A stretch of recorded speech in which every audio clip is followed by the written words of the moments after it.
তারেক রহমানের ভিশন বাস্তবায়নে যুবদল গুরুত্বপূর্ণ ভূমিকা রাখবে বলে আশা প্রকাশ করেছেন বিএনপি মহাসচিব ও স্থানীয় সরকার মন্ত্রী মির্জা ফখরুল ইসলাম আলমগীর। যুবদলের নতুন কমিটিকে কেন্দ্র করে সকাল থেকে দেশের বিভিন্ন জেলা ও মহানগর ইউনিটের নেতাকর্মীরা রাজধানীতে জড়ো হন। পরে নবগঠিত কেন্দ্রীয় কমিটির সদস্যদের সাথে নিয়ে বিএনপির প্রতিষ্ঠাতা জিয়াউর রহমান ও সাবেক প্রধানমন্ত্রী বেগম খালেদা জিয়ার মাজারে শ্রদ্ধা নিবেদন করেন তারা। এ সময় মির্জা ফখরুল ইসলাম আলমগীর বলেন, তারেক রহমান ঘোষিত রাষ্ট্র সংস্কার উন্নয়নের ভিশন বাস্তবায়নে যুবদল অগ্রণী ভূমিকা পালন করবে।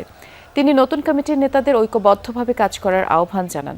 শ্রদ্ধা নিবেদন শেষে বিএনপি ও অঙ্গ সংগঠনের নেতারা দেশ ও জাতির কল্যাণ কামনায় বিশেষ মোনাজাতে অংশ নেন।